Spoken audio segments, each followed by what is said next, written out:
wabarakatuh.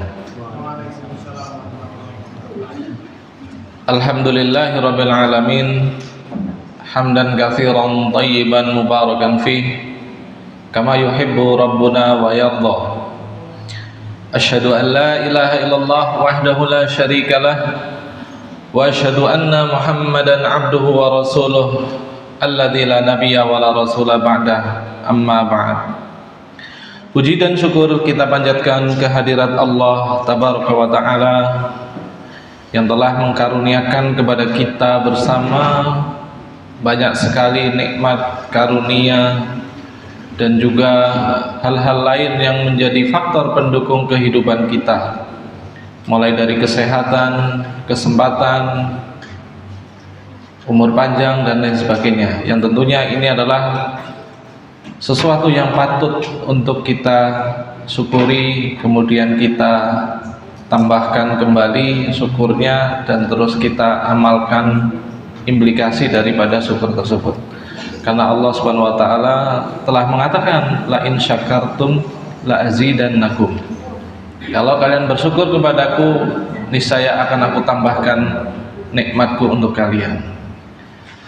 Hadirin jamaah sekalian yang dirahmati Allah Subhanahu wa taala, alhamdulillah kita berkumpul kembali di rumah Allah Subhanahu wa taala yang mulia ini setelah beberapa pertemuan kita libur. Ya alhamdulillah kita diberi kesempatan oleh Allah Subhanahu wa taala untuk bisa bertemu kembali ya di masjid ini.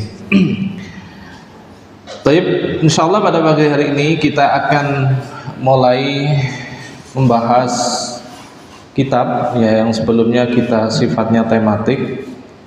Insyaallah pada mulai pertemuan hari ini kita mulai membahas satu kitab yang cukup atau bahkan sangat penting untuk kita pelajari, karena kitab ini atau materi kali ini adalah berkaitan langsung dengan permasalahan yang itu merupakan inti daripada kehidupan seorang manusia, yaitu masalah tauhid. Jamaah sekalian berbahagia, kita melakukan suatu perbuatan pastinya tidak lepas dari yang namanya alasan. Ya, kita mau ngapain aja pasti punya alasan untuk melakukan pekerjaan itu atau melakukan sesuatu tersebut. Ya, kita ambil contoh ketika kita di rumah, di waktu kita tidur, tadinya kita nggak pakai selimut, tiba-tiba kita nyari selimut. Karena apa kira-kira? Dingin, ya, atau banyak nyamuk, ya kan? Ya, tadinya kita nggak pakai jaket, tiba-tiba, aduh Mi, jaketnya mana Mi? Yaudah itu di cantolan. Kenapa Bapak? Karena kita membutuhkan jaket tersebut demi untuk melindungi tubuh kita. Demikian pula ketika kita mempelajari sesuatu, ya, itu karena kita hakikatnya membutuhkan. Karena kita perlu akan sesuatu tersebut.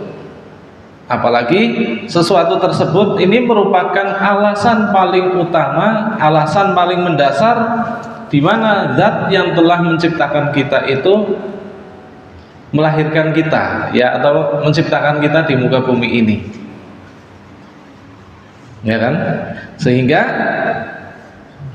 sangat tidak layak ketika kita sebagai manusia kok tidak mengetahui apa sih alasan utama kenapa Allah menciptakan kita di muka bumi ini. Apakah kita hanya akan disamakan sebagaimana hewan yang mereka diciptakan ya hanya untuk gede, bersenang-senang, makan, tidur, terus nanti jadi bahan konsumsi manusia, atau sebagiannya mati begitu saja? Apakah seperti mereka? Tentu tidak. Kenapa? Hal ini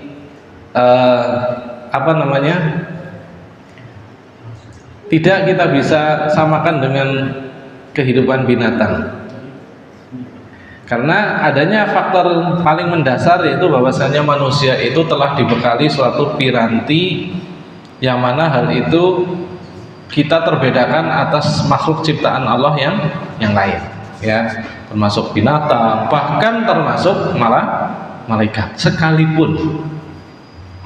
Ya, termasuk malaikat sekalipun kita itu sangat beda. Ibarat komputer, kita itu softwarenya berbeda. Ya. Kenapa? Karena kita dibekali yang namanya akal dan pikiran. Satu lagi, hawa nafsu. Yang dengan piranti itu kita bisa memilih mau kanan mau kiri, ya. Mau yang baik, mau yang buruk, kita bisa memilih. Coba kita lihat makhluk Allah seperti ayam misal. Ayam itu, ya, ketika kita hadapkan kepada makanan yang, ya, misal kita punya ayam di rumah, kita kasih pakan nasi, ada nasi bagus nih, baru lewat. Terus kita kasih di nampan, ya. Terus ini satu lagi ada nasi sisa kemarin sudah basi, kita taruh di samping nasi yang masih bagus itu. Kira-kira ayam ini bisa milih-milih nggak Pak? Nggak. Ya, kalau dia lapar pasti dia habiskan. Tapi kalau manusia disuguhi nasi hangat, nggak usah nasi basi lah. Satunya nasi tadi malam lewatnya, ya sudah agak keras. Pasti orang yang waras, ya, orang yang logikanya jalan, orang yang masih sehat, dia akan milih nasi yang masih hangat. Kenapa? Lebih enak, ya kan? Lebih empuk. Meskipun dalam kesehatan mungkin ya orang akan memilih yang dingin, ya, karena kadar gulanya sedikit, ya. Tapi secara keumuman dia akan memilih yang hangat karena baru, masih fresh. Berbeda dengan ayam tadi, dia semuanya akan dihabiskan kalau lagi lapar, ya. Ini yang membedakan antara manusia dengan binatang. Oleh karena itulah materi tauhid ini sengaja kami pilih karena memang agar kita lebih tahu, ya, bahwasanya kita itu diberikan kesempatan hidup oleh Allah Subhanahu wa taala itu tidak hanya sekadar untuk hidup. Ya, sekali lagi, kita diberi kesempatan hidup oleh Allah itu tidak sekedar untuk hidup dan menikmati hidup. Ya, karena banyak orang berprinsip demikian, hidup cuma sekali, ngapain susah, ngapain dibikin susah, ya. Udah bebas saja, karena hidup cuma sekali, habis ini kan mati, ya, habis mati ya nggak mau ngapain, nggak bisa ngapa-ngapain. Oleh karenanya manfaatin mumpung kita masih hidup sepuasnya. Apakah seperti itu konsep hidup yang betul? Tidak, ya. Kenapa? Karena kita itu punya tanggung jawab, kita punya beban. Sebagaimana yang sudah Allah katakan berulang-ulang, ya. Salah satunya kita ambil dari surat Ad-Dzariyat tadi ayat 56, wa ma khalaqtul jinna wal insa illa liya'budun, dan tiadalah aku menciptakan jin dan manusia melainkan supaya mereka beribadah kepadaku. Ya. Kalaulah boleh kita katakan Allah itu atau manusia itu punya jasa kepada Allah. Ya, manusia punya jasa kepada Allah, padahal yang tidak sama sekali, ya. Oleh karenanya, karena manusia punya jasa kepada Allah, Allah menciptakan kita ke dunia. Nyatanya tidak demikian. Ketika Allah menciptakan kita, Allah itu tidak membutuhkan kita selaku manusia. Ya, ketika Allah menyatakan demikian, apakah Allah butuh sholat kita atau Allah butuh sedekah kita? Jawabannya tidak.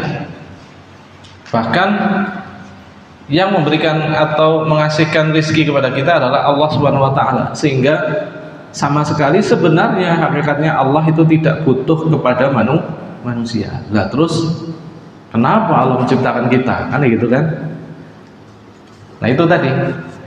Atas dasar peribadatan itulah Allah menciptakan kita sebagai manusia.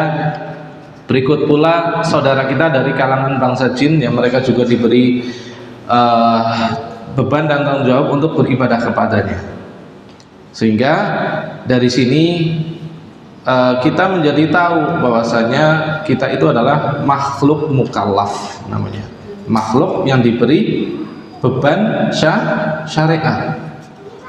Ya, selain kita sebagai kepala keluarga mungkin, atau ibu sebagai penanggung jawab di rumah, sebagai istri dari seorang suami gitu ya, sebagai ibu dari anak-anaknya, maka kita sebagai hambanya Allah, kita itu punya tanggung jawab untuk beribadah hanya kepadanya.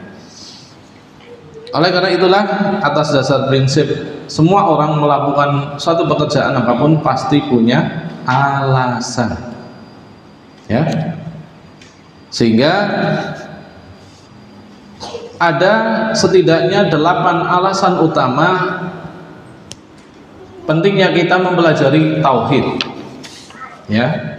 8 alasan utama kita mempelajari tauhid. Apa saja? Yang pertama, tadi sudah kita sampaikan bahwasanya karena Allah telah menciptakan kita, dan kita tidak diciptakan oleh Allah Subhanahu wa taala begitu saja, artinya supaya makan tidur ya terus bersenang-senang habis itu mati, enggak, tapi dalam rangka untuk beribadah kepada Allah Subhanahu wa taala.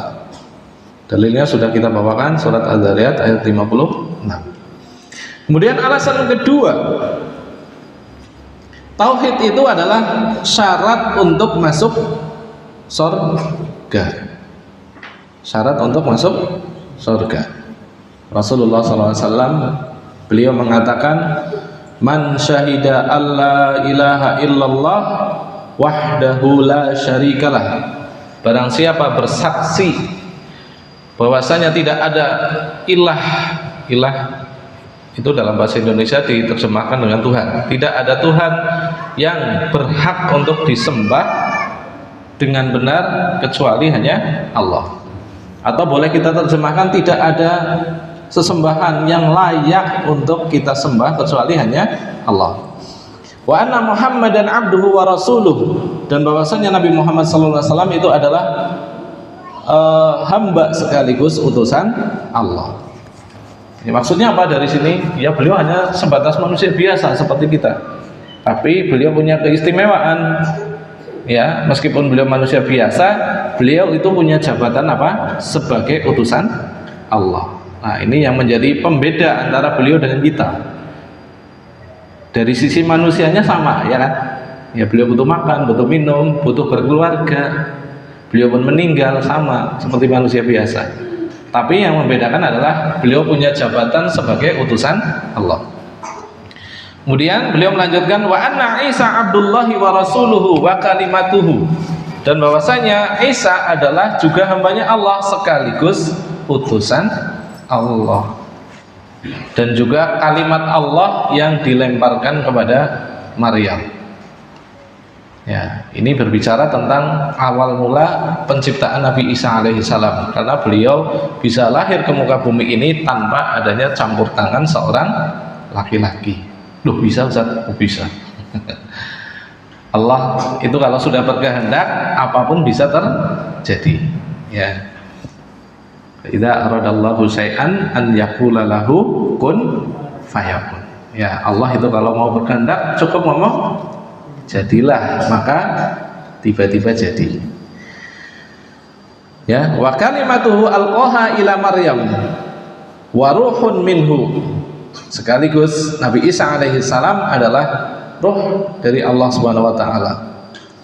Wal jannatu haqqun, surga itu benar adanya. Wan naru haqqun, neraka juga benar adanya. Ya, ini sebagai bantahan atas orang-orang yang mengatakan bahwasanya surga dan neraka itu tidak ada. Apa ada Ustaz orang yang ngomong kayak gitu? Ada, ya. Mereka akan berdalih dengan apa? Di nek neraka ana, kau tahu weruh. Di surga nek ana, emangnya kau tahu mlebu surga? Ya. Cukup dengan apa? Logika kayak gitu. Ya, maka Allah katakan surga itu ada, neraka juga ada. Adkhalahullahu jannah ala ma kana minal amal. Maka kalau sudah kita menjalankan rentetan-rentetan tadi, yang pertama apa? Bersaksi bahwasanya tidak ada sesembahan yang layak untuk disembah kecuali hanya Allah. kemudian kita mengakui Nabi Muhammad sebagai seorang manusia biasa, tapi dia juga selaku utusan Allah. Kemudian Nabi Isa alaihi salam, beliau adalah hamba dan utusan Allah juga, sama seperti Nabi Muhammad. Kemudian meyakini bahwasanya surga dan neraka itu ada, maka kata Rasulullah SAW, ya, Allah akan memasukkan orang tersebut dalam surga, ya, bagaimanapun kondisi amalannya. Hadis riwayat Bukhari nomor 3435. 3435. Bapak dan Ibu sekalian yang dirahmati Allah Subhanahu wa taala, maka dalam hadis ini jelas sekali syarat seseorang masuk surga, dia harus bersaksi dan meyakini. Ya, bersaksi tadi bahwasanya Allah satu-satunya Tuhan yang wajib kita sembah, bersaksi juga Nabi Muhammad adalah utusan Allah, kemudian meyakini Nabi Isa juga adalah utusan Allah, meyakini adanya surga dan neraka. Insya Allah panjenengan kalau sudah menjalankan itu semua, Allah akan masukkan panjenengan semua ke dalam surga. Amin ya rabbal alamin. Betapapun kondisi amalan kita, ya, artinya apa? Ya, kita pastinya akan mengatakan, ya nggak mungkin lah kita amalannya sama, bisa menyaingi para sahabat, sama saja kayaknya berat sekali, ya, karena kita bukan para sahabat Nabi, kita juga bukan Nabi, ya. Tapi Allah sudah menjanjikan, meskipun kita bukan para sahabat, kita juga bukan Nabi, kita tetap punya peluang masuk surga. Dengan cara apa? Dengan cara tadi, bertauhid. Dalam riwayat Muslim, teks hadisnya sedikit berbeda. Rasulullah SAW mengatakan, adkhalahullahu min ayyi abwabil jannah as-samaniyati sya'a.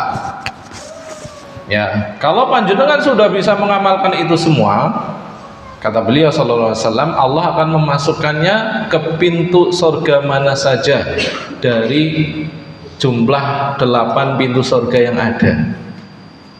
Jadi kita tahu ya, pintu surga itu wonten pinten? 8, Pak, nggih. Ada 8. Nah, Allah memberikan garansi nek jenengan bisa seperti itu tadi, bersaksi kemudian meyakini hal-hal yang sudah kita sebutkan tadi dalam hadis riwayat Bukhari. Panjenengan bisa masuk surga dari pintu manapun yang panjenengan kehendaki. Nyong pintu nomor 3 lah, monggo. Nyong lewat pintu nomor 5, monggo, ya.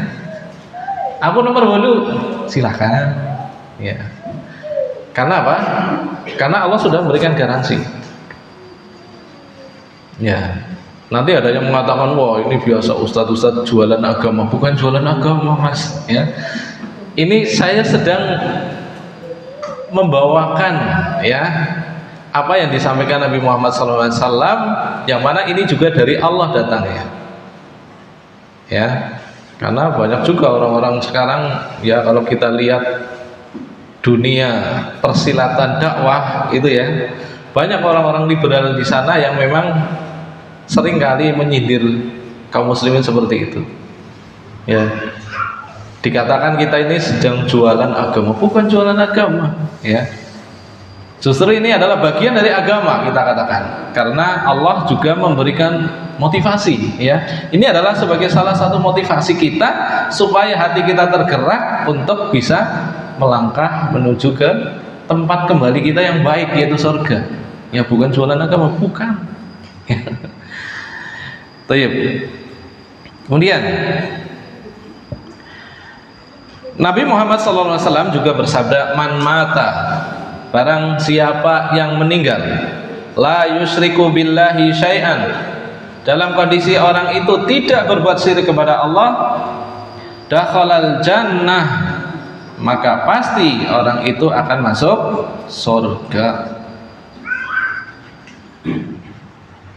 Waman mata, barang siapa yang meninggal dunia, yusyriku billahi syai'an, dakhalan nar, kemudian orang itu melakukan perbuatan syirik, ya, apa kata Rasulullah? Orang itu pasti akan masuk neraka. Hadis riwayat Muslim nomor 93. Ya, dari alasan kedua ini juga kita harusnya termotivasi. Wah, ngeri ya Ustaz, sekedar berbuat syirik bisa menyebabkan kita masuk neraka. Ya, emang seberapa parah sih dosa syirik? Kan harusnya pikiran kritis kita bertanya ke situ ya. Seberapa parah sih bahaya syirik itu? Ya, parah sekali. Buktinya apa? Allah mengancam manusia tidak akan masuk surga kalau dia berbuat syirik. Artinya dosa syirik itu parah di mata Allah Subhanahu wa taala. Bukan dosa sembarangan, bukan dosa yang sepele. Ya, yang mana syirik itu memang kebalikan daripada tauhid, ya kan? Barat tauhid kanan, syirik itu kiri, gitu ya. Ini alasan kedua, tauhid syarat masuk surga. Kemudian alasan ketiga, kenapa kita belajar tauhid? Karena tauhid itu sebagai penghapus dosa. Ya. Dan umat Islam di dalam agama kita sebenarnya juga ada istilah penghapus dosa. Ya. Ada istilah penghapusan dosa. Namun tidak seperti kepercayaan yang dianut oleh agama lain, ya. Yang mana penghapusan dosa itu cukup dengan bayar fulus, ya. Cukup dengan memberikan sebagian daripada hasil jerih payahnya, bukan, ya. Karena penghapusan dosa, konsep penghapusan dosa bagi umat muslim itu bisa dilakukan juga dengan meskipun tanpa fulus. Salah satunya yaitu dengan apa? Kita belajar tauhid. Ya. Orang yang bertauhid akan mendapatkan ampunan besar dari Allah Subhanahu wa taala. Ya, dalam sebuah hadis qudsi Allah Subhanahu wa taala mengatakan, "Ya bna Adam, innaka law ataitani bi qurabil ardi khotoya." Wahai anak turunan Adam, seandainya engkau mendatangi aku dengan membawa dosa sepenuh bumi. Bayangkan, ada orang mati ternyata dosanya sepenuh bumi ini. Bayangkan, seandainya ada gitu ya. Kemudian Allah melanjutkan, "Tsumma laqitani la tusyriku bi syai'a la ataituka bi qurabiha maghfiratan." Kemudian kalian datang menjumpaiku dalam kondisi kalian atau kamu tidak pernah berbuat syirik kepadaku, ya, kata Allah Subhanahu wa taala, maka aku akan mendatangimu dengan ampunan sepenuh bumi. Ya, konsekuensinya apa? Allah akan mendatangi orang tersebut dengan membawa ampunan sepenuh bumi pula. Artinya apa, Pak, Bu? Ya, dosa orang ini bisa saja tidak dianggap sama Allah atau dihapuskan atau dimaafkan. Seneng boten? Seneng. Ya. Tapi aja bercita-cita namanya nggawe dosa sing akeh lah. Ben bisa jadi contoh hadis ini, jangan, ya.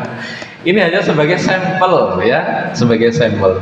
Kalau bisa kita sebagai hambanya Allah, ya, tugas kita adalah meminimalisir berbuat dosa. Meskipun kita nggak mungkin lepas dari yang namanya dosa, nggak mungkin. Tapi tugas kita semaksimal mungkin adalah meminimalisir berbuat dosa. Hadis riwayat Tirmidzi nomor 3540.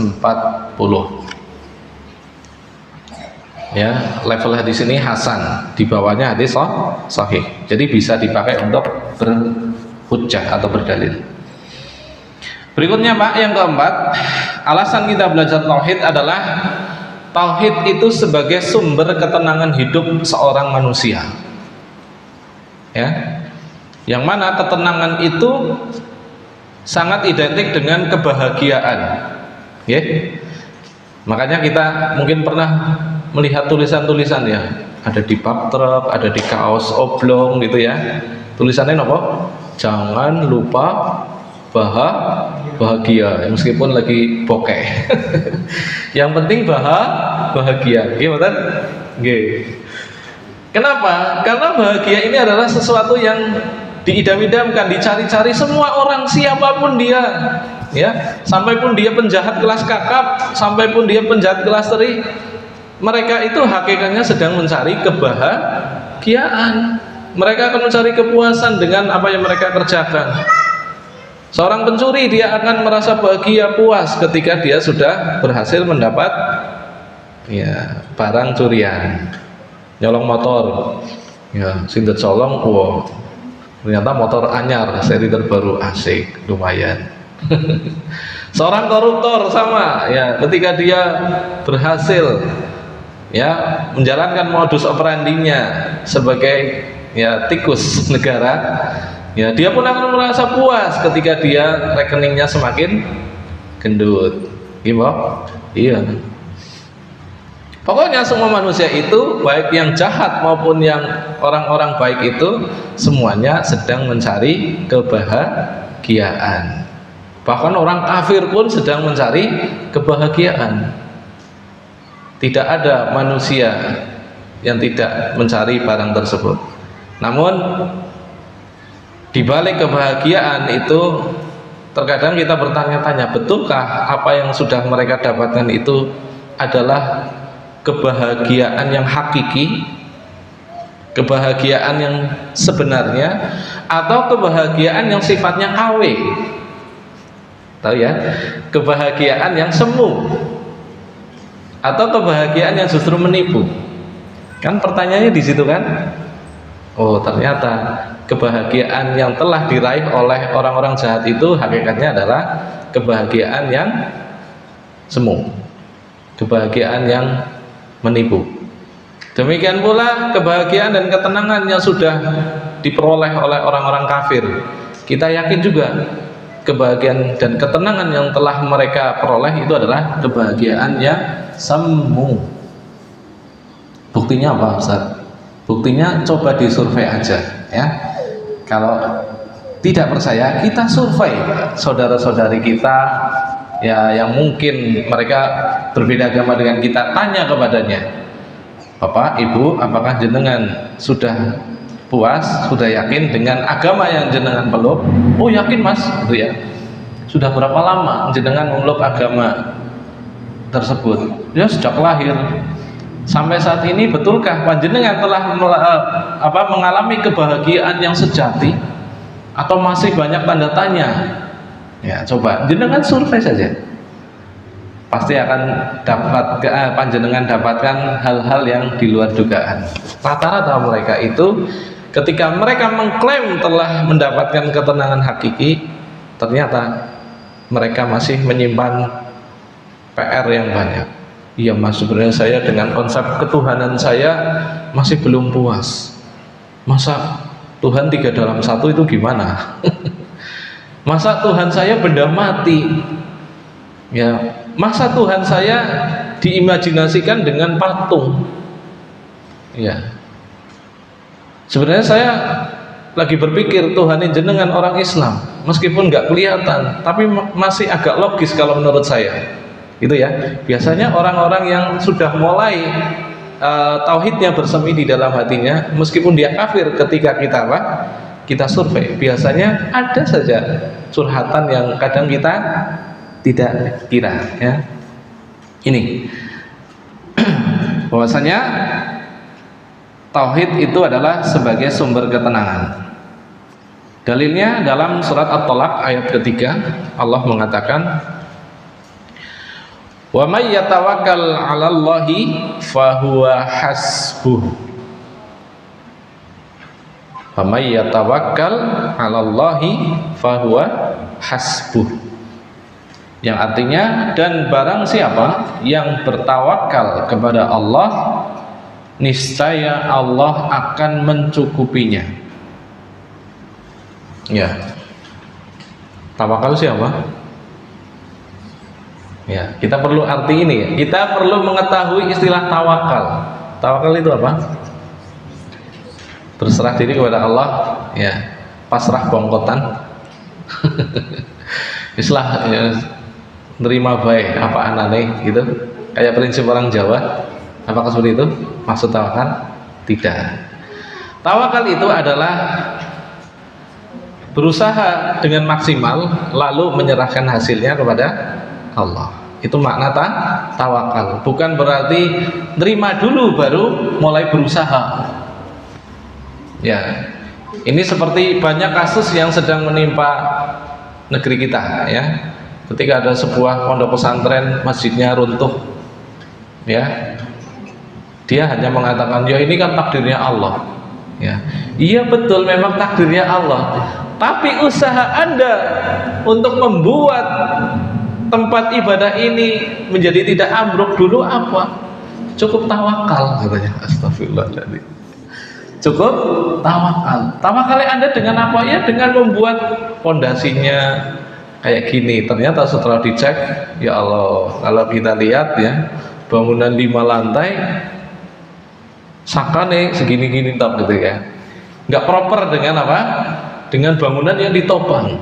Nah, ini banyak sekali kejadian-kejadian di negara kita atau di masyarakat sekitar yang mereka hanya menyandarkan kepada takdirnya Allah Subhanahu wa taala, seolah-olah mereka mau menghindar dari masalah yang sedang mereka hadapi.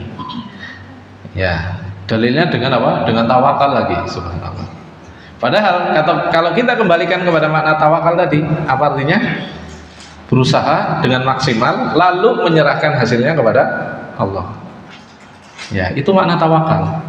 Nah, kalau kita sudah tahu konsep ini, janji Allah adalah Allah akan mencukupkan kebutuhan seorang manusia, mulai dari sandang, pangan, papan, sampai tadi yang namanya ketenangan hati. Itu dicukupi semua.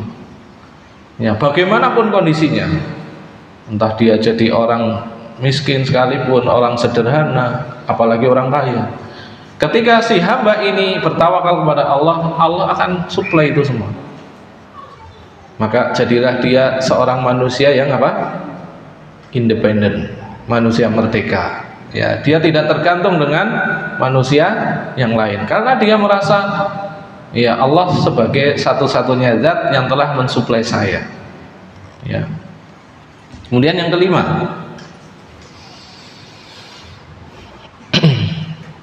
kenapa kita belajar tauhid? Alasannya adalah tauhid sebagai syarat diterimanya sebuah amalan.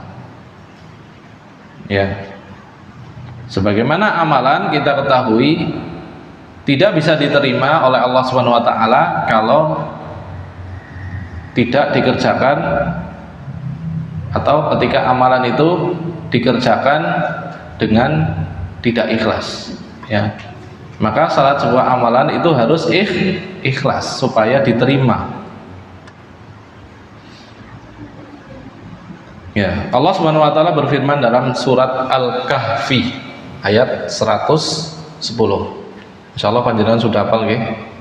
Allah mengatakan apa? Faman kana yarju liqa'a rabbih falyamal amalan salihan. Ya, barang siapa yang mengharap berjumpa dengan Allah, maka hendaklah dia mengerjakan amal soleh. Wala yusyrik bi'ibadati rabbih ahada. Dan jangan sampai panjenengan berbuat syirik kepada Allah. Cuma 2 tok itu syaratnya loh. Gampang ya? Gampang? Iya kan? Mungkon beramal soleh kalau aja ngasih berbuat syirik. Gampang Bob? Ya gampang Ustaz, karena cuma loro. Tapi prakteknya ya kadang gampang, kadang sulit. Ya. Tapi secara umum banyak manusia yang menganggap meskipun jumlahnya syaratnya cuma 2, secara praktek banyak manusia tidak lolos. Ya. Kadang bisa beramal soleh tapi berbuat syirik. Kadang tidak berbuat syirik tapi malas-malasan beramal. Nah, harusnya menggabungkan antara dua hal itu. Amalnya jalan, ya, lepas dari syiriknya juga jalan. Itu baru apa? Perfect, sempurna. Ya, meskipun cuma dua, tapi banyak manusia yang tidak masuk nominasi. Bahkan kaum muslimin sendiri. Ya, kenapa Ustadz? Ya, karena dunia ini memang ujian. Ya, yang namanya ujian pasti ada yang lulus, pasti ada yang tidak lulus, kan gitu. Sederhana ya, sederhana.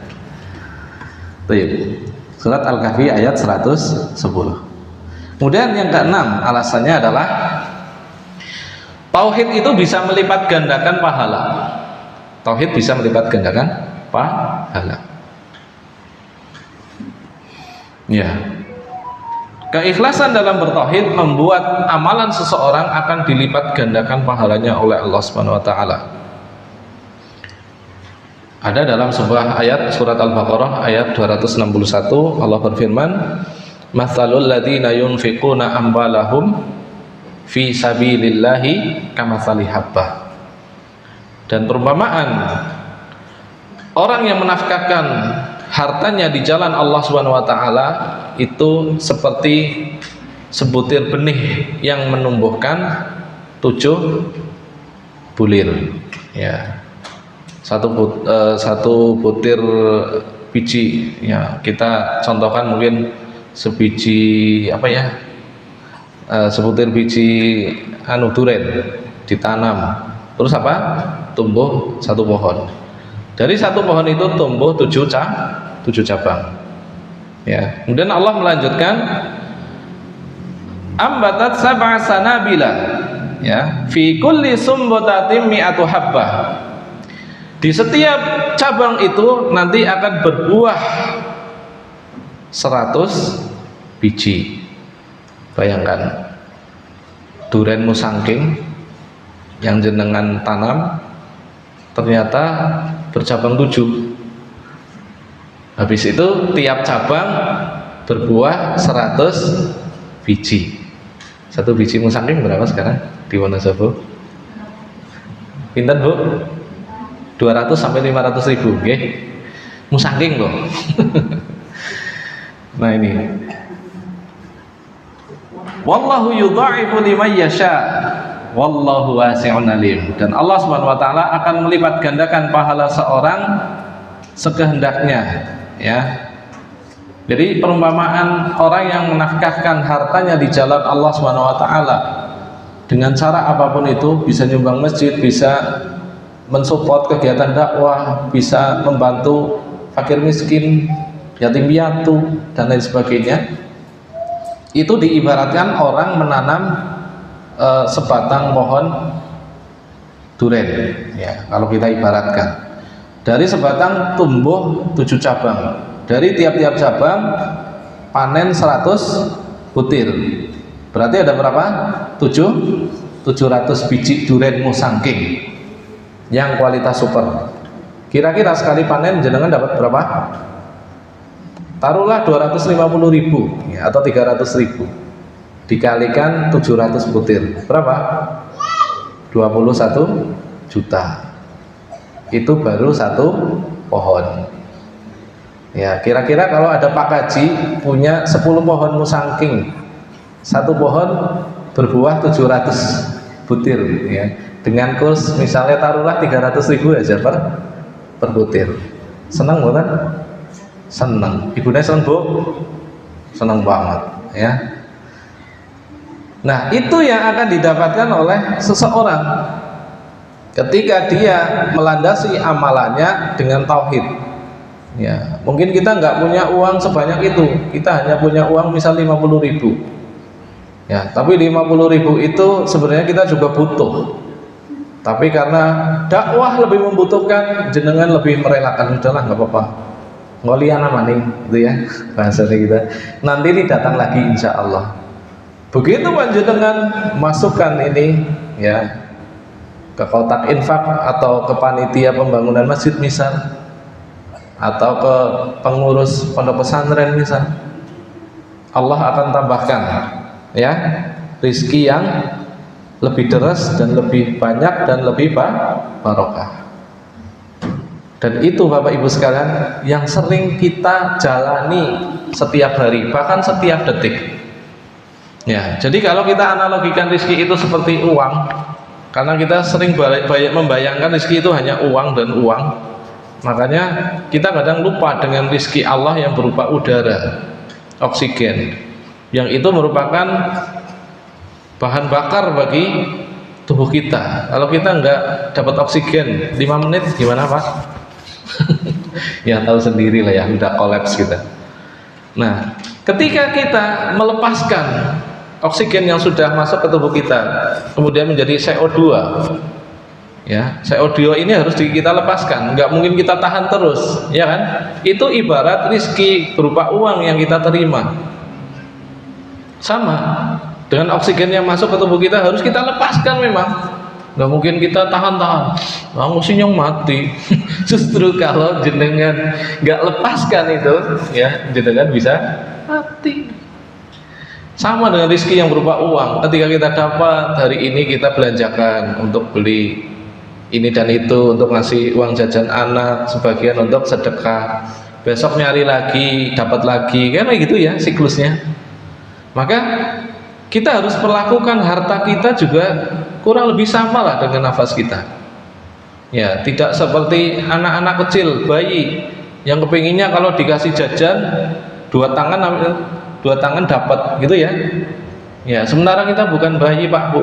Ya, kalau kita punya rezeki, kasihkan sebagainya untuk yang membutuhkan. Ya. Ya, ini poin ke-6, tauhid bisa melipat gandakan pahala. Berikutnya yang ke-7, tauhid ini sebagai sebab mendapatkan hidayah dan rasa aman.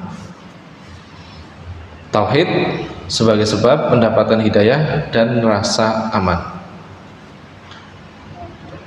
Allah Subhanahu wa taala berfirman, alladzina amanu wa lam yalbisu imanahum bidzulmin ulaika lahumul amnu wa hum muhtadun. Orang-orang yang beriman, ya, dan tidak mencampur adukan keimanannya dengan kezaliman, maka mereka itulah yang akan mendapatkan ketenangan hidup dan petunjuk.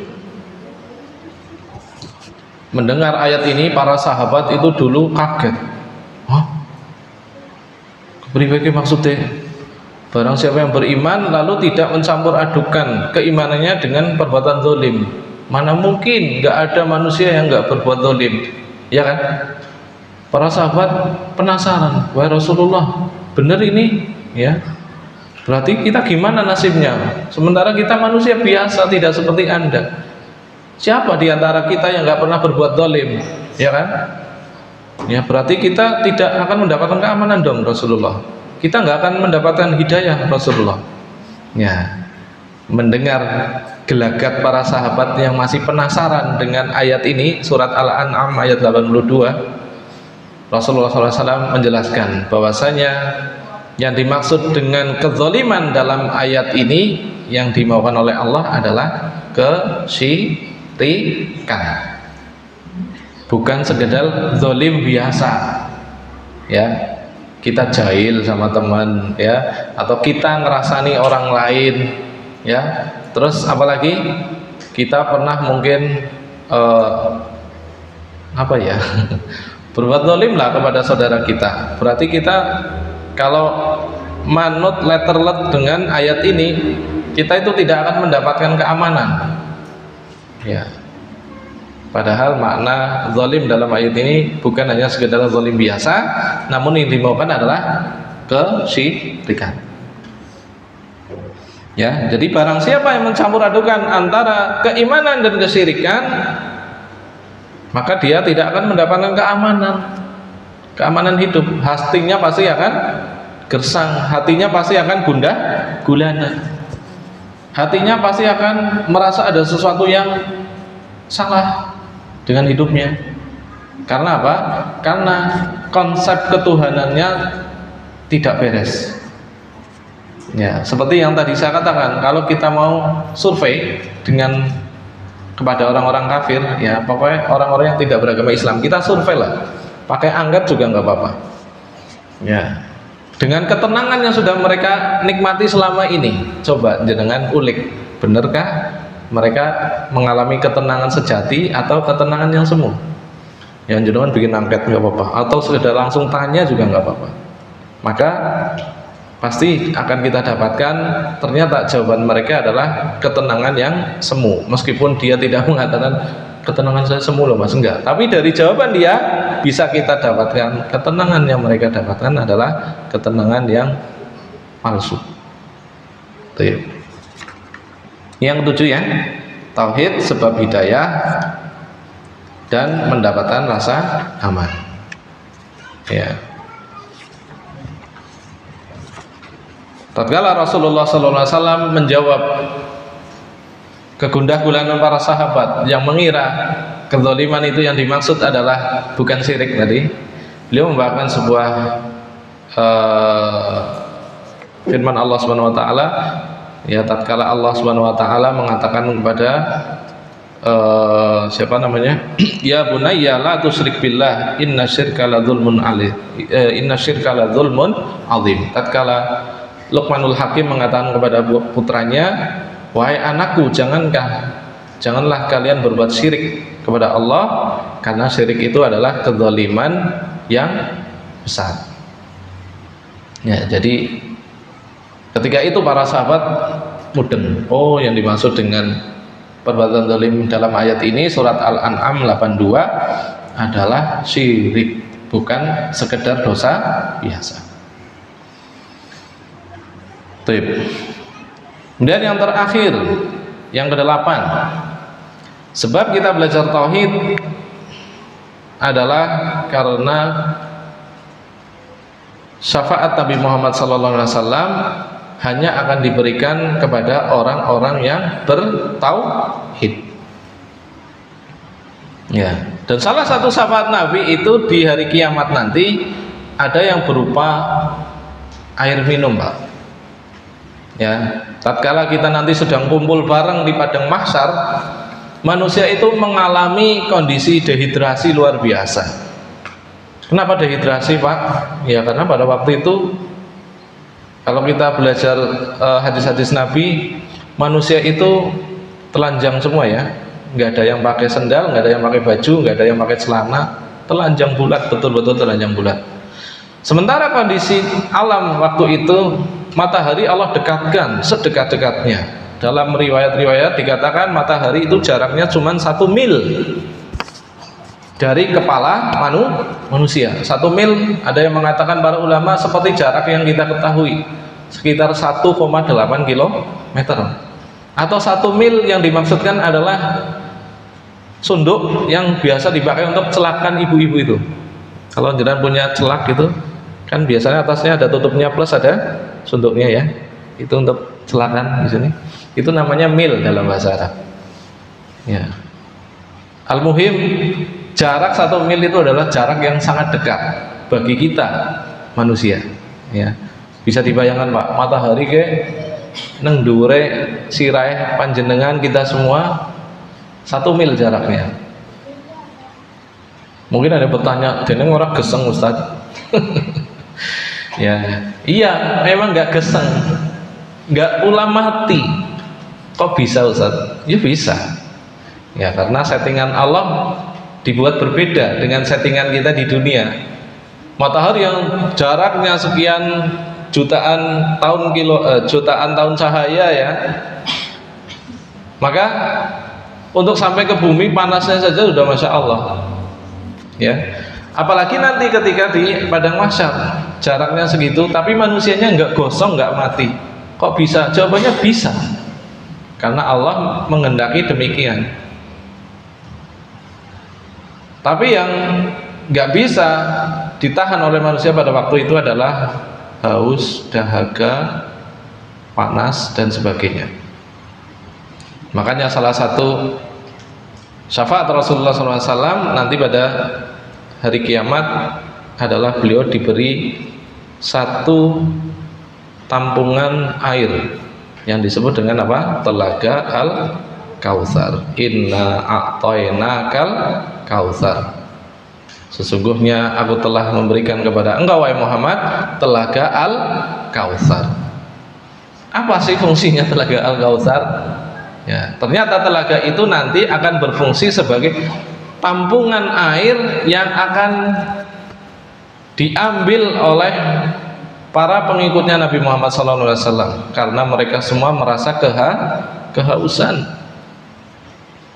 Ya, mereka teringat, oh ya dulu ya katanya Kanjeng Nabi punya telaga, oh yuk kita datangi aja. Jadi tiap-tiap Rasul itu punya telaga masing-masing Pak, bukan hanya Nabi Muhammad. Tapi yang paling ramai yang mendatangi telaga itu adalah umatnya Kanjeng Nabi. Ya, singkat cerita dari hadis yang kita pelajari, nanti manusia akan berbondong-bondong datang ke situ, meminta apa?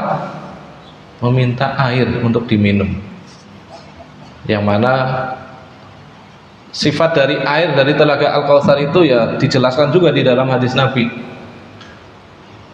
Ketika ada seorang meminum satu teguk saja, maka rasa hausnya akan hilang selamanya. Ya, ada air kayak gitu? Sudah ditemukan air kayak gitu di dunia ini? Belum, ya. Itulah mengapa mereka akan mendatangi telaga Rasulullah SAW, telaga Al-Kautsar. Nah, ternyata datang pula orang-orang Islam yang mereka mengaku sebagai pengikutnya Kanjeng Nabi untuk sama seperti orang-orang yang lain meminta apa? Syafaat air. Ya, datanglah serombongan orang-orang ini. Nah, ternyata di situ ada malaikat penjaga telaga. Ya, Rasulullah SAW dengan sifat manusianya yang biasa, beliau mengira itu adalah pengikutnya yang setia. Ya, setelah mereka hampir sampai di telaga Al-Kautsar, ternyata mereka diusir oleh malaikat penjaga telaga. Da'uh katanya, pergi kalian. Nah, melihat fenomena itu Rasulullah SAW mengatakan, ummati, jangan, mereka itu umat saya. Ya, mereka itu umat saya. Ya, ternyata malaikat itu melakukan pengusiran itu bukan tanpa alasan. Ya, alasannya apa? Malaikat penjaga telaga ini sudah diberikan mandat oleh Allah Subhanahu wa taala supaya tidak memperbolehkan ya orang-orang yang melakukan praktek-praktek apa ya, modifikasi agama. Ya, atau yang istilah kerennya disebut dengan praktek kebid'ahan. Ya, karena Rasulullah SAW mengira mereka itu adalah umatnya Kanjeng Nabi, dipanggil jangan. Mereka itu umat saya loh, kenapa dilarang? Ya, lalu malaikat mengatakan, wahai Nabi Muhammad, ya panjenengan itu nggak tahu apa yang sudah mereka perbuat sepeninggal jenengan. Ya, loh apa sih? Ya, mereka itu telah melakukan ini. Ya, terutama yang disoroti adalah dalam masalah urusan tata cara beragama. Mereka itu telah mengurangi ini, telah menambahkan itu, ya. Pada intinya mereka itu sudah jauh banget dari cara beragamanya dari apa yang sudah panjenengan kerjakan wahai Kanjeng Nabi. Oh begitu ya, sudah. Kalau alasannya kayak gitu, saya ya nggak ikut campur. Karena itu adalah murni titahnya Allah Subhanahu Wa Taala. Ini baru masalah apa? Syafaat untuk dapat air di padang mahsyar. Apakah masih ada lagi syafaat Kanjeng Nabi? Masih ada lagi. Syafaat apa? Syafaat untuk bisa masuk surga. Ya. Nanti Nabi Muhammad SAW akan memberikan syafaat kepada umat manusia, khususnya para pengikut beliau yang setia, yang menjalankan sunnah-sunnahnya. Mereka akan diberikan apa ya, semacam kesempatan emas ya untuk bisa masuk surga. Untuk yang mungkin divonis oleh Allah masuk neraka jadi nggak masuk neraka gitu ya, yang sudah divonis Allah untuk masuk surga level 2 supaya naik ya, ke surga dengan level yang lebih tinggi itu adalah berkat syafaat Kanjeng Nabi.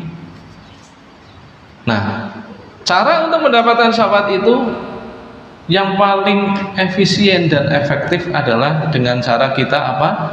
Mempelajari tauhid. Ya, karena dengan kita mempelajari tauhid, insya Allah kita akan dibimbing oleh Allah. Kita jadi tahu mana-mana yang betul-betul ajaran yang dipraktekkan oleh Kanjeng Nabi, mana pula ajaran-ajaran yang ternyata itu tidak dipraktekkan oleh Kanjeng Nabi. Ya, nanti ada yang nyinyir, lo apa-apa harus sesuai praktek Nabi. Yang kita sebagai manusia kan bebas-bebas saja, gitu kan? Agama itu sifatnya sudah final. Ya, sebagaimana semboyan sebagian orang di negara kita, NKRI harga mati, maka syariat Islam itu juga harga mati. Maksudnya adalah bahwasanya syariat Islam itu sudah paten, sudah final, ketentuannya itu sudah ada semua. Contoh, masalah sholat fardu yang 5 waktu itu kan sudah final ya. Subuh itu berapa rakaat? 2, zuhur 4, asar 4, maghrib 3, isya 4. Ya, sudah final ini. Kaum muslimin sudah mengakui. Ya, kalau mungkin ada orang yang terlalu cerdas berpikir kritis, kenapa subuh enggak 4 rakaat, malah cuma 2 rakaat? Lah kenapa? Ya kan orang baru bangun tidur kan biasanya seger, sehat, ya kan? Kenapa malah lorotok? Ya, misal ada orang nggak puas dengan jumlah rakaat subuh yang cuma 2, kenapa nggak malah 4, malah cuma 2? Nah, sehingga apa? Orang ini kepengen merubah sholat zuhur jadi 4 rakaat, ya nggak bisa. Kenapa? Karena aturan agama itu sudah baku, Allah yang bikin. Kita itu tinggal apa? Mencontoh. Ya, kata Rasulullah SAW, ittabi'u wa la tabtadi'u wa faqad kufitum. Ikutilah apa yang sudah aku praktekkan, ya, dan janganlah kalian membuat-buat hal-hal baru dalam beragama. Itu sudah cukup bagi kita. Lah wong sekedar niru saja, kita sampai saat ini belum bisa mempraktekkan ajaran Islam secara kafah. Gimana? Apa jenengan wis merasa yang wis tahu nglakokna kabeh Ustaz? Apa seperti itu? Belum. Masih banyak ajaran-ajaran Islam yang belum kita praktekkan. Ya. Haji misalnya. Wis haji? Belum. Ya, saya juga belum. Ya. Ini bukti bahwasanya kita ngikut saja, kita hanya manut juklak saja, itu kita belum bisa merealisasikan ajaran agama Islam secara kafah, secara sempurna. Apalagi kok ya malah bikin-bikin sendiri yang jelas-jelas itu akan semakin menyusahkan kita, ya kan? Iya.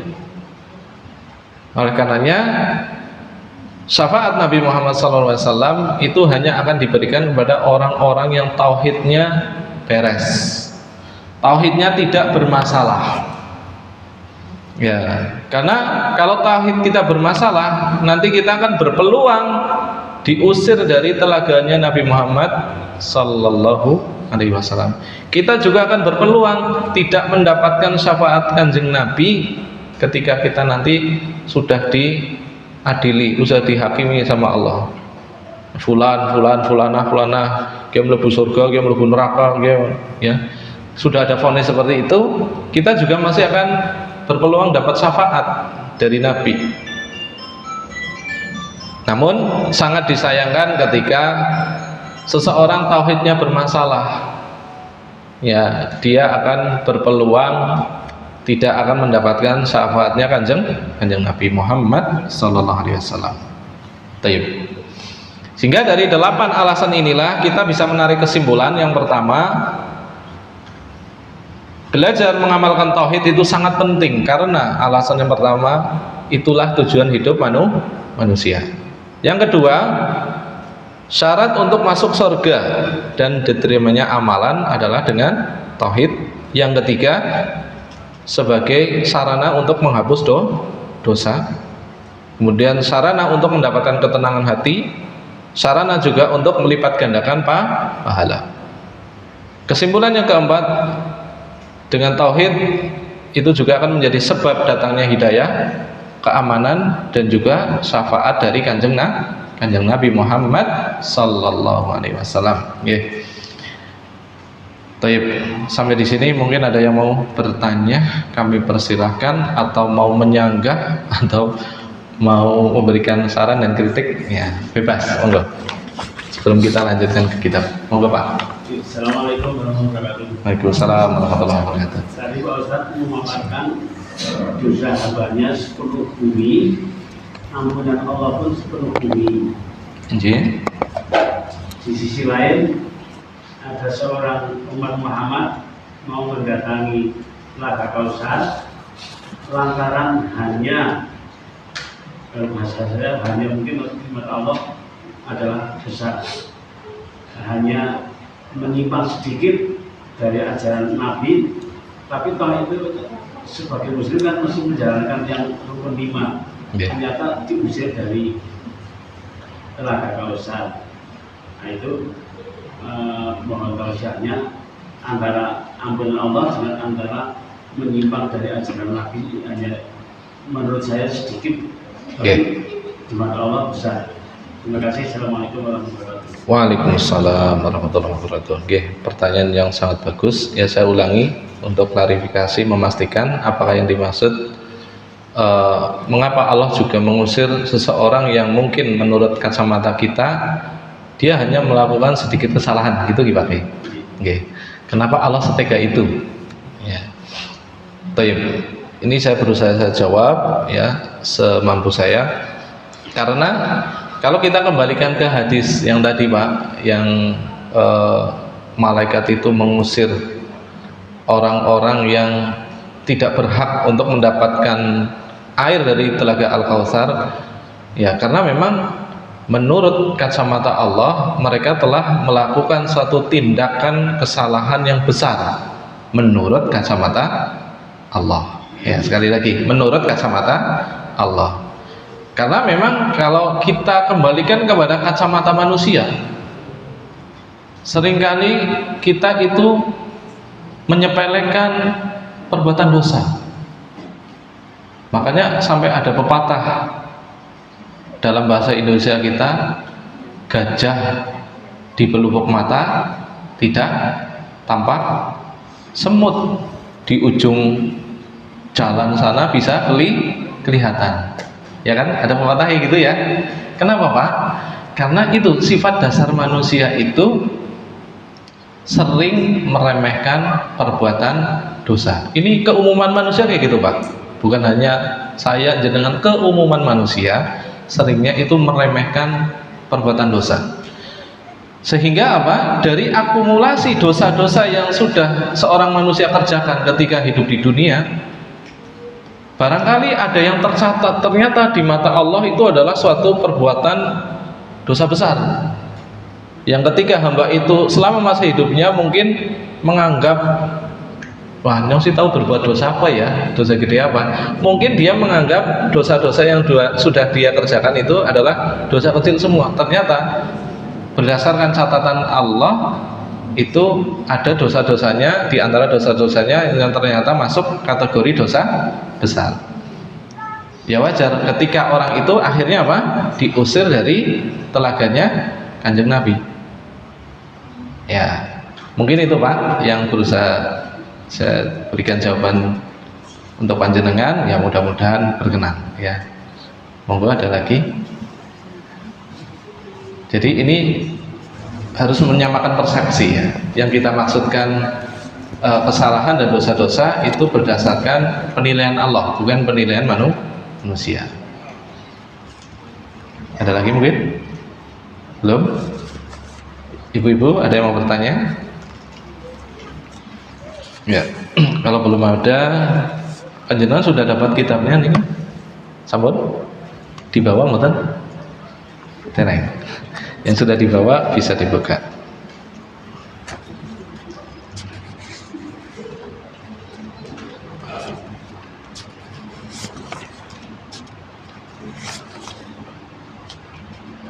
Ya.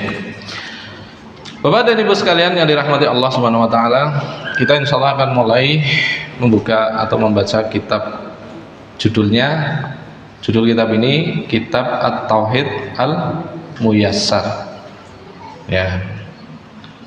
Karya Syekh Abdullah bin Ahmad Al-Huwaili.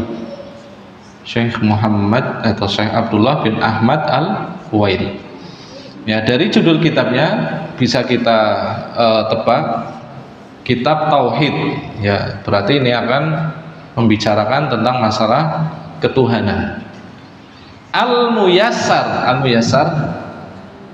artinya kurang lebih yang dimudahkan.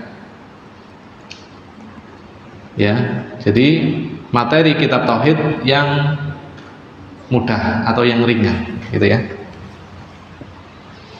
Baik, moga bisa dibuka. Ya, kalau saya bawa versi yang Arabnya juga, mungkin nanti saya sebagian juga baca dari versi Arabnya juga, nanti saya bantu dengan terjemah, gitu ya, nggak apa-apa ya. Jadi nek jenengan di situ loh, Ustadz Mansan di anak tulisan Arab, berarti saya ambil dari sini, oke? Ampun keter. Baik, Bapak Ibu sekalian yang dirahmati Allah Subhanahu Wa Taala. Ya, kita baca dulu dari muqaddimah. Di situ ada muqaddimah, pendahuluan. Enggak ada ya?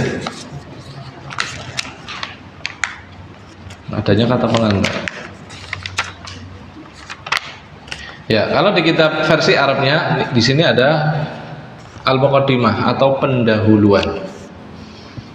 Jadi, pendahuluan dalam sebuah buku itu adalah suatu yang lumrah tercantum dalam sebuah buku atau kitab apapun, karena ini berfungsi cukup vital ya bagi sebuah karya tulis, di mana dengan adanya pendahuluan setidaknya ketika pembaca belum masuk langsung ke pembahasan, dia secara gambaran itu sudah sudah tahu, oh buku ini akan menjelaskan tentang ini gitu ya.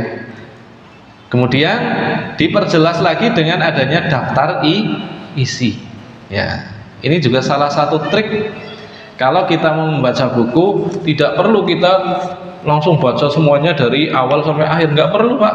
Untuk mengetahui ini isinya apa, ya kita bisa ketahui dari daftar isi. Ya, panjenengan bisa lihat di situ ada daftar isi. Bab 1 Tauhid, bab 2 makna la ilaha illallah dan seterusnya, bab 3 dan seterusnya sampai bab 16. Ya, jangan paham, oh buku ini ada 16 bab, isinya ini. Ya, meskipun secara detail kita belum tahu ya secara mendalam, tapi setidaknya secara global kita sudah tahu. Ya, ini trik di dalam belajar. Ya, jadi nggak perlu langsung. Biasanya kan wong arane penasaran kan langsung deleng isinya ya, dong. Ya sehari tempe rampung. Tapi dengan melihat daftar isi kan jadi sebentar ya. Baik, Bapak Ibu sekalian yang dirahmati Allah Subhanahu wa taala, kita masuk ke al-muqaddimah. Ya, di sini beliau mengatakan alhamdulillahirabbil alamin wassalatu wassalamu ala khatimil anbiya'i wal mursalin nabiyyina Muhammadin wa ala alihi wa sahbihi ajmain wa ba'du. Ya, setelah beliau mengucapkan kalimat pujian dan rasa syukur kepada Allah, beliau mengatakan fahadhihi nubdhatun nafi'ah wa masailun jami'ah wa fawaidun mati'ah fi babit tauhid. Beliau mengatakan ini adalah suatu pembahasan yang sangat bermanfaat sekali. Ya, di sini nggak ada, di kitab terjemahnya nggak ada. Wa masailun jami'ah, dan permasalahan yang sifatnya umum, ya masih sangat global. Wa fawaidun mati'ah, dan faedah yang sangat besar. fi bab tauhid, dalam masalah tauhid. Alladzi la yaqbalullahu amalan bidunihi, yang mana Allah Subhanahu wa taala tidak akan menerima amalan seseorang tanpa dibarengi tauhid.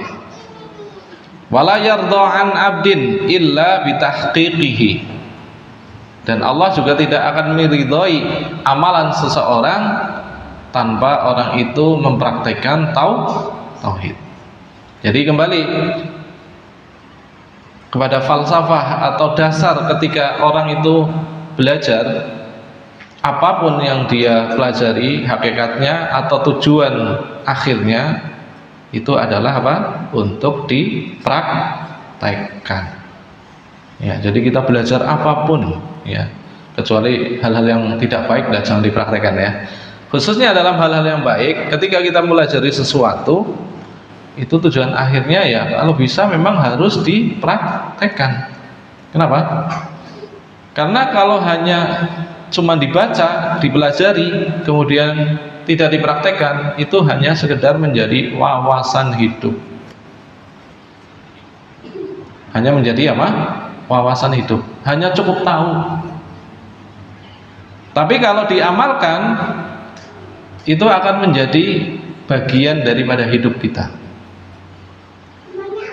Yang mana sekaligus juga itu menjadi pembebas daripada tanggung jawab kita sebagai hambanya Allah.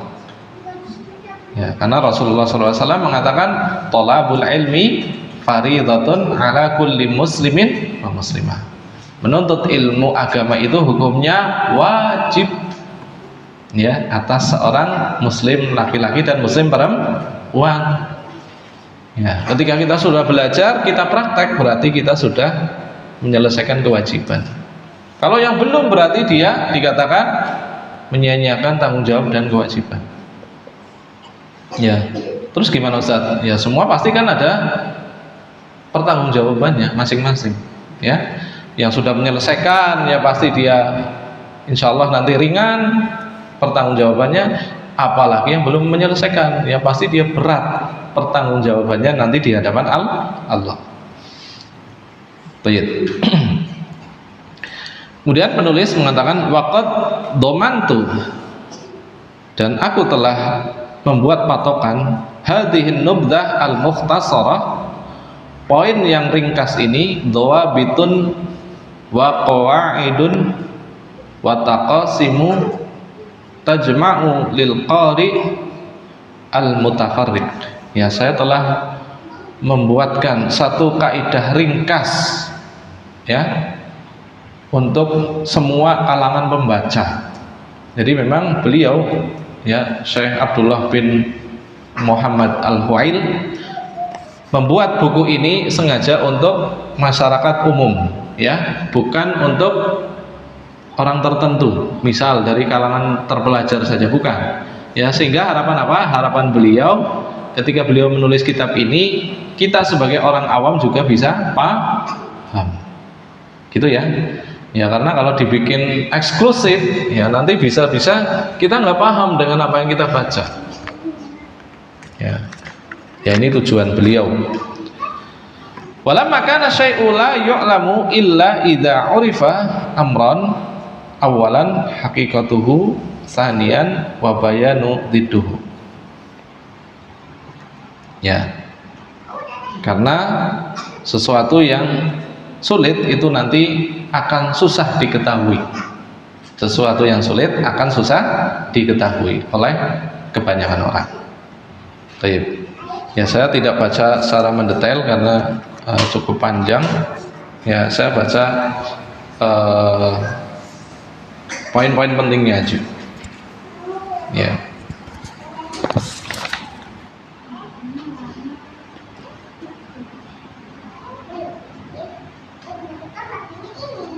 Ya, kemudian di akhir muqaddimah ini, kata pengantar beliau mengatakan waqad jama'tu hadhihi an-nubdhah min kutubil ulama al-muwahhidin al-muhaqqiqin.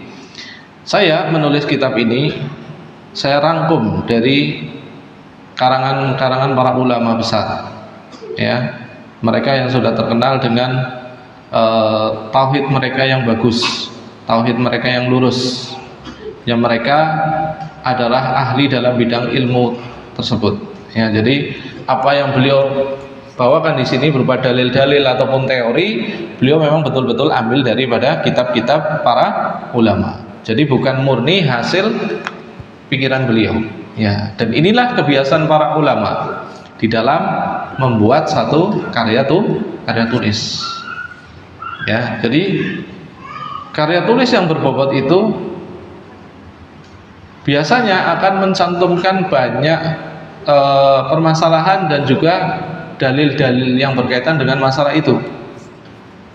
Ya, makanya kalau kita lihat kitab-kitab berbahasa Arab ataupun kitab-kitab terjemah yang biasanya isinya dalil-dalil atau gitu ya, nanti biasanya kalau orang awam yang membaca itu pasti akan berkomentar, lah mumet isinya dalil toh. Tapi kalau kalangan para pelajar yang membaca itu akan tahu, wah ini lah buku berbobot. Ya kenapa? Dalilnya akeh gitu ya.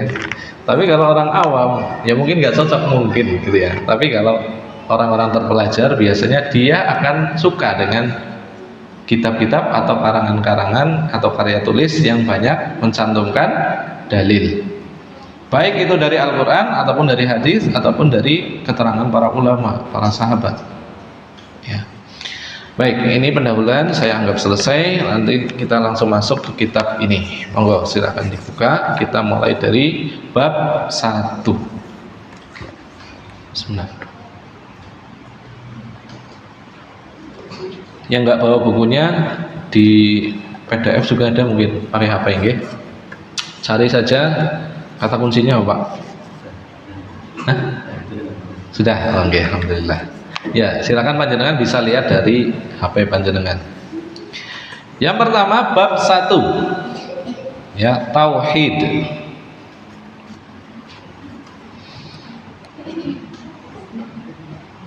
Definisi tauhid. Fil lughah, definisi atau pengertian tauhid secara bahasa. Masdaru wahada yuwahidu. Ya, di situ tauhid secara bahasa berasal dari kata wahada yuwahidu, tauhidun. Ya, atau kalau kita belajar ilmu sharaf ya, nanti kita akan belajar kayak gitu. Doroba yadribu dorban, doribun madrubun, idrib la tadrib, dan seterusnya. Ini sama. Ketika kita menjumpai ada kata tauhid, itu akar katanya dari wahada yuwahidu. Apa maning nggak Ustaz? Mumeti. Ya itulah gramatikal bahasa Arab. Jadi bahasa Arab itu salah satu keunikannya, dia itu sinkron dengan kata-kata turunannya. Misal dalam bahasa Indonesia menyetir, ya, yang biasa nyetir namanya siapa? Hah? Sopir, ya. Setirnya sendiri namanya setang, bisa setir, ya. Terus waktu menyetir, ya waktu menyetir. Tapi dalam bahasa Arab itu istilahnya hampir serumpun, ya. Misal kita ambil kata duduk, duduk bahasa Arabnya jalasa, itu artinya apa? Duduk. Ini bermakna telah duduk, berarti pekerjaannya sudah dilakukan, ya kan? Kalau mau ngomong akan duduk atau sedang duduk, bahasa Arabnya apa? Yajlisu. Ketambahan apa? Huruf ya di depannya. Cuma ketambahan satu huruf, maknanya sudah beda. Yang tadi artinya sudah duduk, kalau yajlisu artinya sedang atau akan duduk. Ya. Terus masdar atau akar katanya jalsan. Jalasa yajlisu jalsan. Artinya apa? Artinya duduk itu, pekerjaannya berarti ya. Terus orang yang sedang duduk, bahasa Arabnya apa? Jalisun, betul. Jalisun itu artinya orang yang sedang duduk. Ya. Terus kata perintah untuk duduk, ijlis. Jadi mirip-mirip ya Ustaz. Ya itulah keunikannya bahasa Arab. Jadi kita bisa tahu arti sebuah kata ya dari satu kata saja. Karena satu kata dalam bahasa Arab bisa kita bikin setidaknya ada 14 cabang kata. Ya, seperti duduk tadi. Yang semuanya bisa bermuara ke tadi. Ya, jalsan. Sama seperti kata wahada yuwahidu.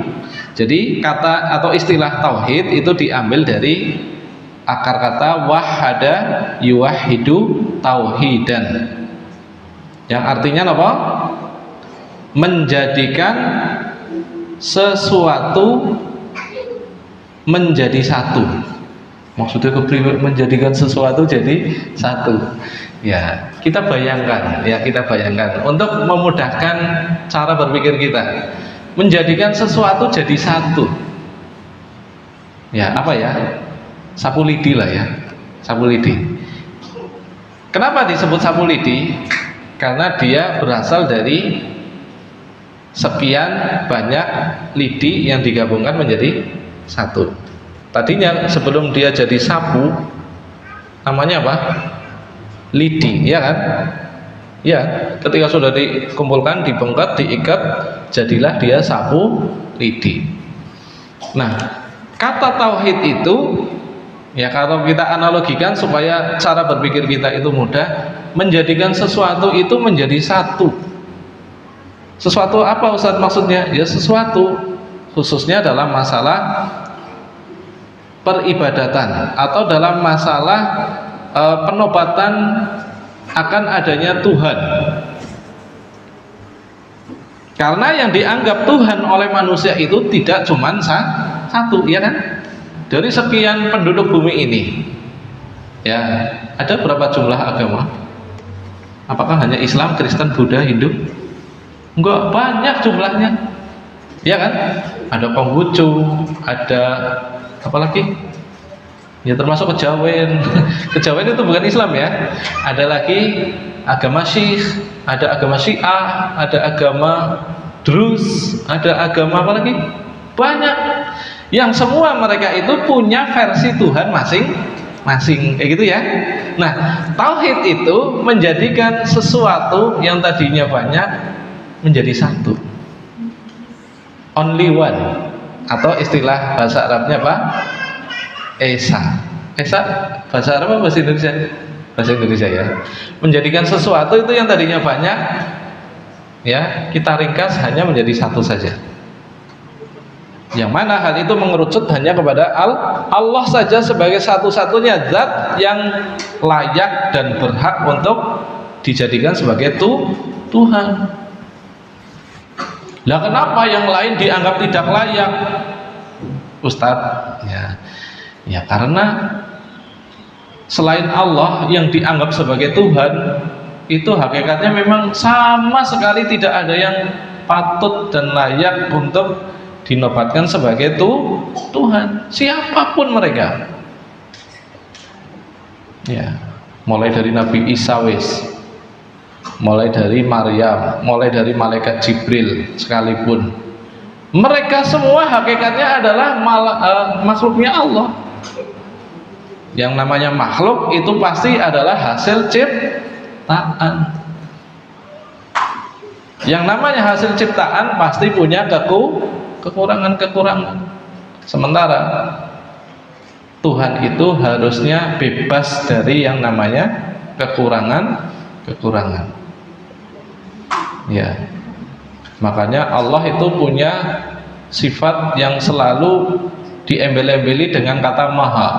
ya, maha sempurna, maha besar, maha agung, maha suci, maha adil, maha apa namanya? Ya banyak ya, ada 99 nama. Semuanya diembeli dengan kata maha. Ini menunjukkan bahwasanya Allah itu berada pada puncak ketinggian sifat yang dinyatakan.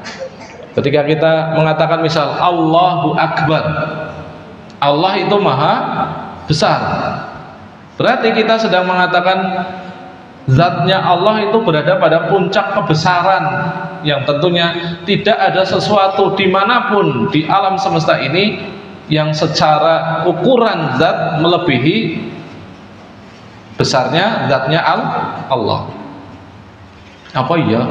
Dendi deneng ora tau keton. Balik maning ngono. Ya karena memang Allah zatnya ghaib. Ghaib itu bukan berarti tidak ada. Ghaib itu ada, hanya tidak kelihatan, hanya tidak bisa dipegang. Tapi zatnya ada. Gitu ya. Nah ini menjadi jelas. Jadi arti tauhid itu menjadikan sesuatu yang tadinya dianggap banyak menjadi satu saja. Nah, di situ contohnya apabila Anda mengatakan tidak ada seorang pun yang keluar dari rumah ini kecuali hanya Muhammad. Artinya apa? Artinya jenengan itu meyakini dan mengakui bahwasanya yang keluar dari rumah itu di hari ini ya hanya Muhammad saja, nggak ada orang lain. Oh, berarti sing nang omah dina gue mung Muhammad tok. Ya iyalah. Kalau ada yang lain mungkin jenengan akan mengatakan, oh orang mung Muhammad tok, anak Ishak juga mau metu, ya. Terus Saro Budi juga metu. Berarti omah itu penghuninya bukan hanya Muhammad. Ya, ini contoh sebagai analogi berpikir. Ya, kemudian contoh kedua di situ penulis, demikian juga apabila Anda mengatakan tidak, ini mana? Tidak ada seorang pun yang boleh bangun dari majelis selain Khalid. Ya. Nama antum siapa? Ali. Ya, saya mengatakan jangan ada yang keluar dari masjid ini kecuali Mas Ali. Ya, artinya apa?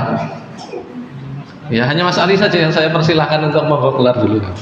Jenengan nggak boleh, harus di sini dulu. Itu ya. Ini contohnya di sini.